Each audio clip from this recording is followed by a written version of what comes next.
working on a video to just introduce the team and let other people who are joining get to watch who we are. So every time we come on, we're not having to stop, because each one of us pretty much is a book, probably yourself included.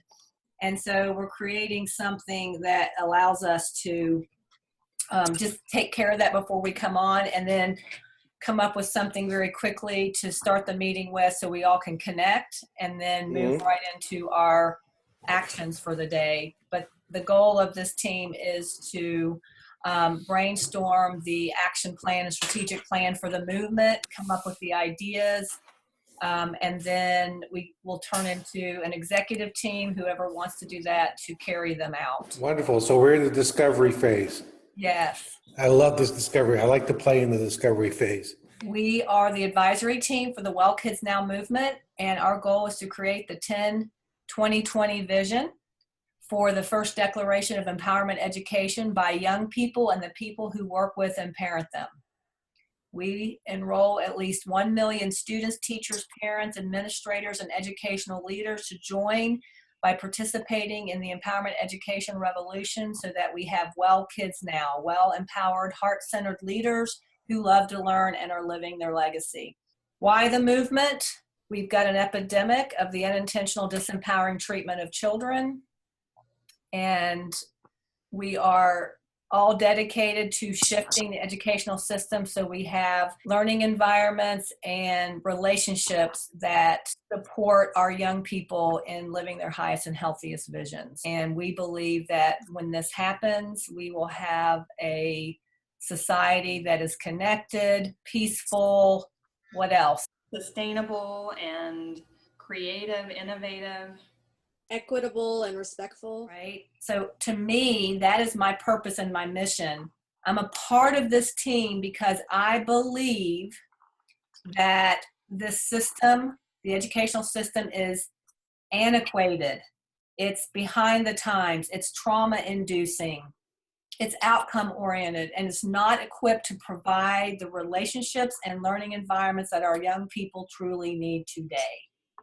And I feel that I hold the changes and hold the vision and the ability to organize a movement and hold the space to allow a movement, a grassroots movement, to shift the educational system. In some way, what we're doing at Well Kids Now is reprogramming the thinking of the people in what we call the education system. We were looking at the education system, and that is huge.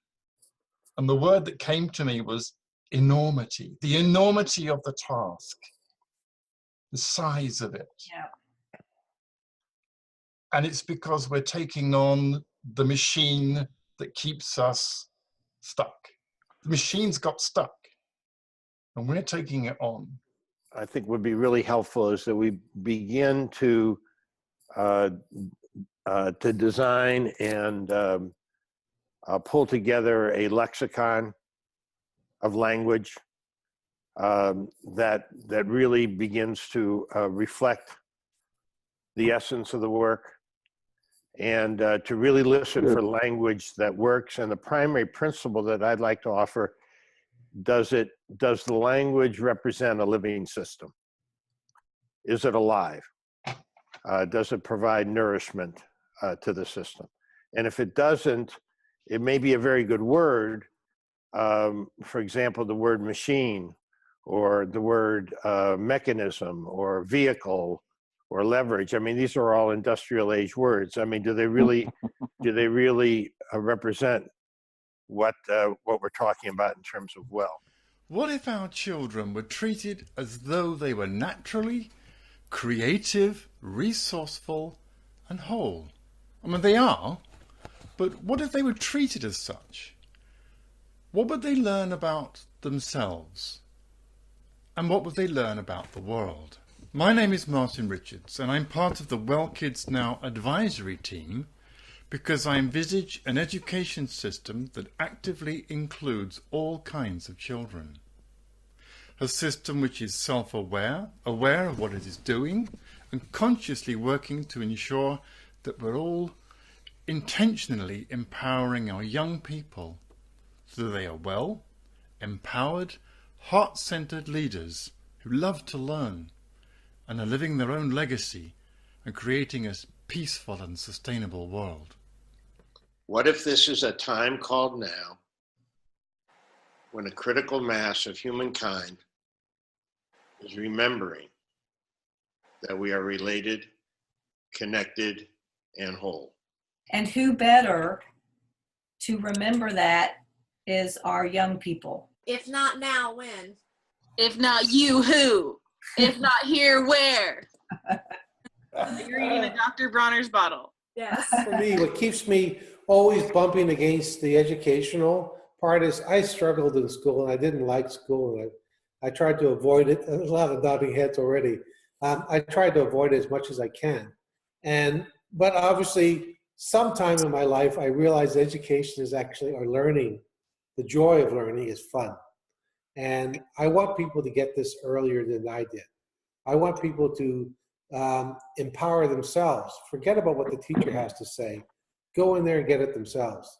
There's a lot of new geniuses out there that didn't like high school, but took night school as well as their high school and took subjects that they were really interested in. And now they're creating brand new technologies everywhere. We can do that. We can inspire people to find the joy of learning. So, that's why I said, what would it be like to actually utilize your entire brain? My name's Corey Price, and I'm the Director of Early Learning for i.b.mee, and I'm here in Asheville, North Carolina. And my question would be, what does it take for every student, no matter what community that they're in, no matter what background they come from, to come to school and feel like they belong, to wake up excited, and to have teachers and parents waking up and feeling the same, and the community at large mirroring that excitement and that opportunity for kids from a place of not control or one size fits all, but from bringing out the unique talents and gifts of those kids. So what would it take for us to create a system like this, no matter what? It's a lot of bits and pieces. It's finding what already was working out there, and it's being willing to blow past the status quo and just really show that it can be done, not in a prover sort of way, but by doing it in a way that when you experience it, you really can't go back to the old way. Yes. And I think our kids are waiting for us. Yay. What if we were more engaged in the decision-making process in your own education? What if every teacher had the chance to engage students in experiential learning that ties in all of the senses? And then right after I wrote that down, Randy started talking about the different brains that the body has. And I was like, oh, we're all so connected. It's really cool. Mm-hmm. What if the education system focused on community connection and the fact that every day is Earth Day? What if our youth was empowered to lead based around core values regarding the will to live and be present enough to process the task at hand with respect for life? What if we were liberated in our own authenticity? That came up when Kim was talking. And what if gratitude was our guiding force? What if there was no shame in seeing all that is, including our shadow? So for us to be able to empower people to be able to be authentic in themselves and not feel like anyone else can project shame on them, that they are their own beacon of light. That's the thing that I really want to be able to impart through this teaching, through this learning, that we're all each other's teachers and students. Yeah. Yes, and it's lifelong too. If there's no end, there's no peak to the mountain. Yes, we're lifelong learners. If we could introduce that idea that it doesn't end in school ever, that every opportunity, every interaction is an opportunity to learn. Every time you even engage with anything, if we were to say like, thank you to the tree for giving me air, if we had that intentionality in every interaction, it would be so beautiful. And if that was how we just spoke, that would be monumental. What would it be like if our kids could feel safe, accepted, and validated to be themselves, to show up in a learning environment in a safe way, what would it be like for them? What would happen? What would happen to their ability to learn and to be creative and innovative? Yeah, I'm just feeling emotional. I feel so much emotion right now. I feel gratitude that we are all coming together to hold space for this to actually happen. And I'm feeling, I feel personally connected, so much connection right now that it's just overwhelmed a little bit. It feels amazing. And I also am feeling some grief and sadness that we're actually having to do this, that our kids aren't experiencing that right now enough. And I know the impact because I coach kids and families all over the world, and I feel and I see firsthand both sides. I see how much there is an epidemic and how much there is how much stress, toxic stress, and how much it is wearing on these kids and families. I also see the other side when they have the ability to be accepted and validated and connected with, and they automatically empower themselves. They start to come online, they start to have hope, and they feel so emotional right now because I know that that's where we're headed, and I know that it's possible. I just want to acknowledge you, and I think everybody's acknowledging you for sharing your emotional intelligence. Yes. Because, And that's what the world would be like. Yeah. This is what the world would be like. You didn't get to do that. And feeling safe Yes. and vulnerable enough in this group to be able, in this community, to be yourself. And that is really, really wonderful emotional leadership. Thank you. Yeah, it gave me permission to feel. Oh my God, I can't turn it off. We love you right now. We love you right now. Thank you. Well, I don't know if any of you know the ACE study. Well, I had 10 ACEs, and I grew up in a very disconnected, abusive environment. I put on the armor and said, fuck everybody, I can do this anyway. And it worked for me for a while. I created a pretty good life for myself, but I couldn't hold it together. I couldn't keep it together. I tried every spiritual practice out there. I didn't even get my GED. I quit high school. I put my mom's suit on, went downtown Dallas and got a job, lied about my age, lied about my experience. I pulled it together and made my life work to some extent, but I was just falling apart inside. And when my daughter was born, I wanted so much. I went back and I got my BA in psychology. I got a master's in transpersonal psychology, and I learned all this stuff, and I could not. There was still something missing when my daughter was born, and I could not give to her what I wanted to give. I couldn't show up in that connected way, and I was so shameful about it. I was triggered all the time. And so her being born brought it all to a head. I couldn't cover it up anymore. I couldn't hide. I couldn't positive think. I couldn't meditate my way out of it. I tried everything, and it was just, I couldn't show up. And my life started falling apart. My marriage, my health, I couldn't be the mom I wanted to be. And then I had to dig deep. And that's when I created the WAVE process. I didn't even know I created it at the time, but I started doing things that weren't even in the books, and things started changing for me. I started accepting and validating these parts of me that I didn't want to look at and that needed massive connection and integration and expression. And I started allowing myself to do that and building new references at the same time. And then I realized one day everything was genuinely getting better. And I said, okay, well, what am I doing? If I could help other people do this, what would I do? And that was when the WAVE process was born. I can actually see the beautiful gifts in what happened to me as a child. And now, and I'm here and I'm allowing this gift to be shared and to feel the connection and family with all of you that I did not have. Like, so overwhelming. It's just so overwhelming and beautiful. So thank you. Okay. Yes, I have credentials. Got my MBA and was the outstanding professional of my MBA class. I retired from IBM 2 years ago after 35 years, was a decorated IBMer through the downsizing, and I turned that into an opportunity to get my MBA and eventually got into coaching. I was a consultant and a coach. I'm still very proud of the IBM Leadership Award. It's a very select award that I received, and I think it was because of the leadership I demonstrated with leading one of the first virtual teams in IBM across the country.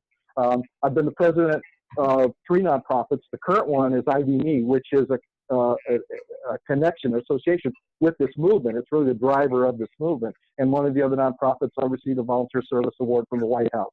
And so I could go on. I'm ex-Marine, and I was a meritorious promoted Marine. And so a lot of things have demonstrated leadership, but a lot of it was about doing.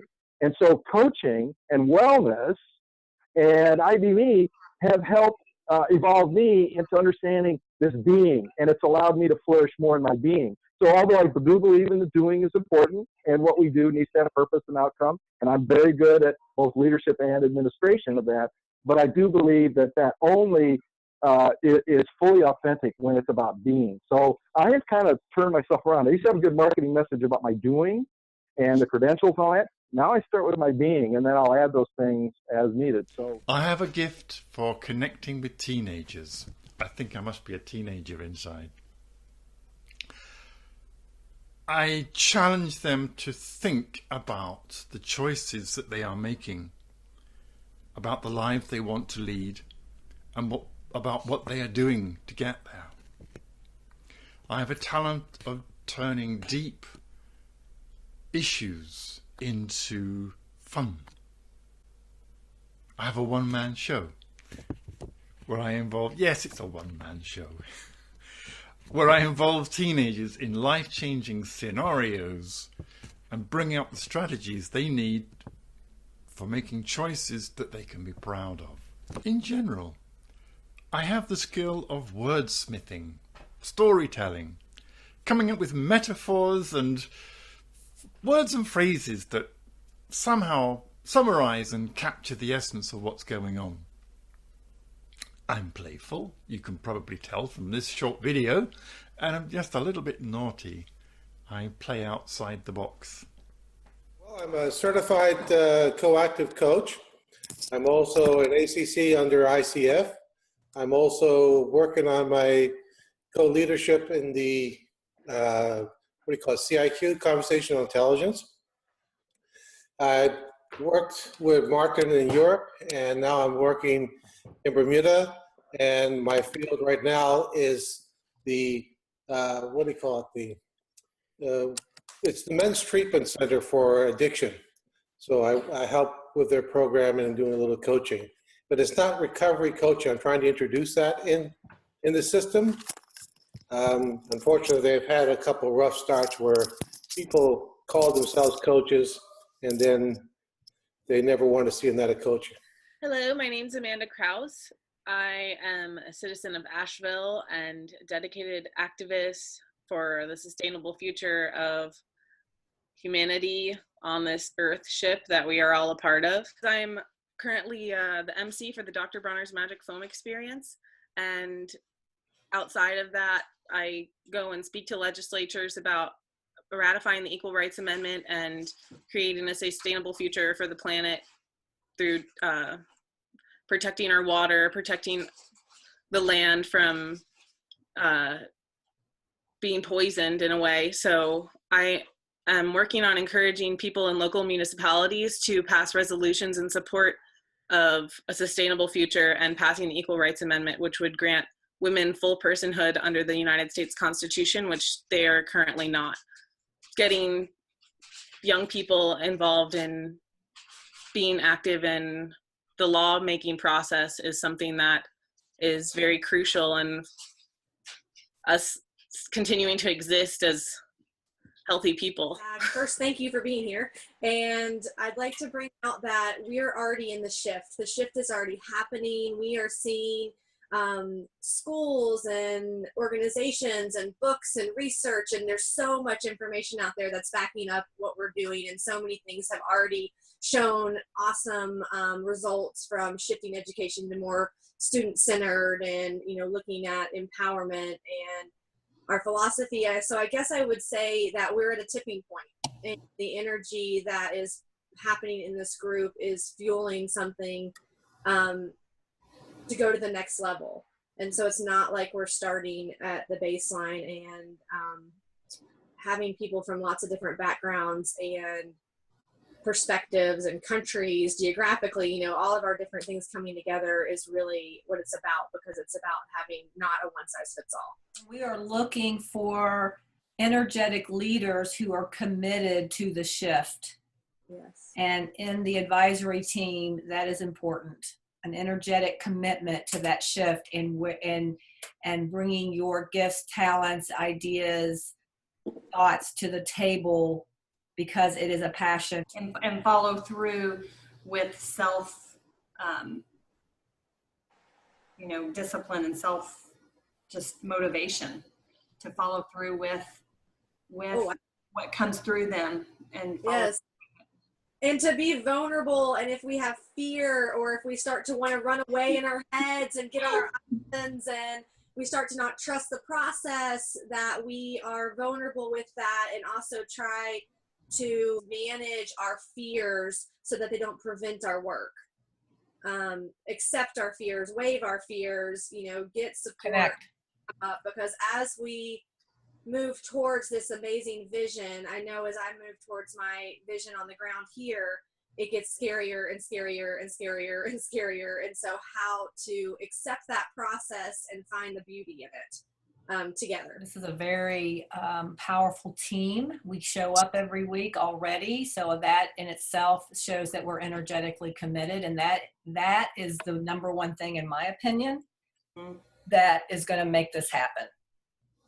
That this is a priority, and we all know why. We know what this is going to do for the world.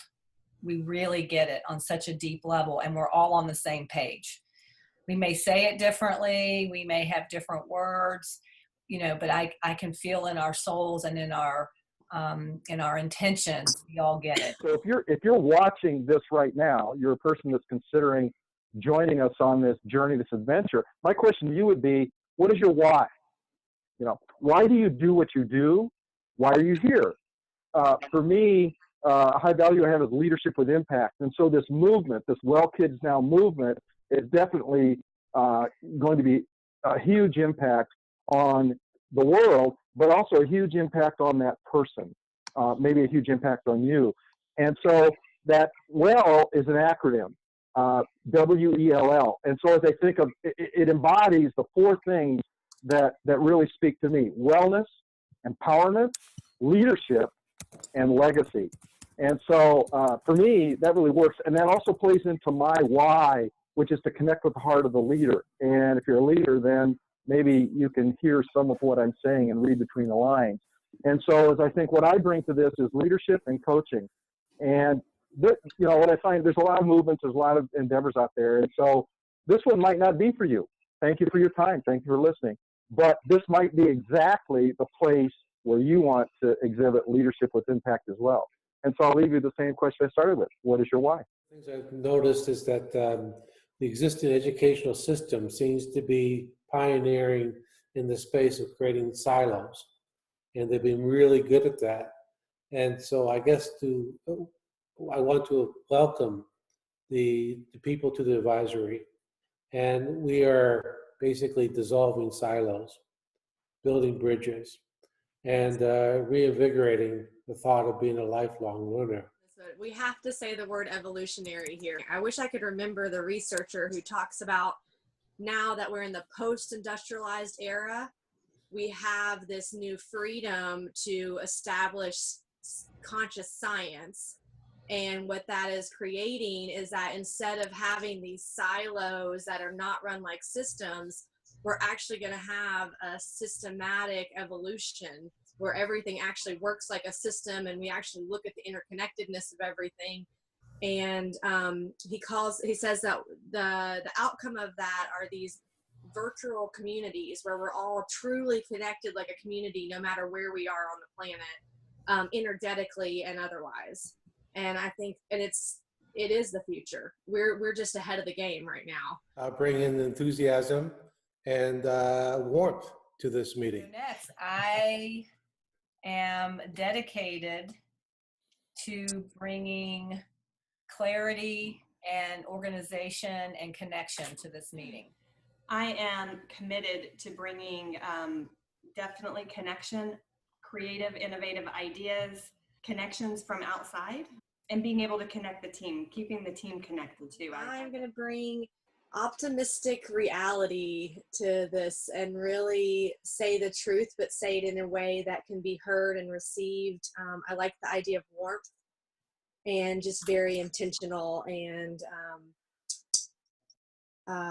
just really seeing it and feeling it while I say it, like not just lip service, but like knowing that it's already happening. And I bring to this movement enthusiasm, as well as the ability to translate this into most conversations, because there are many fears going on right now that drive people. And I think that we need to redirect that fear into solution-based mentality and manifesting the things we want to create. And we can infuse that into any conversation we have with anyone.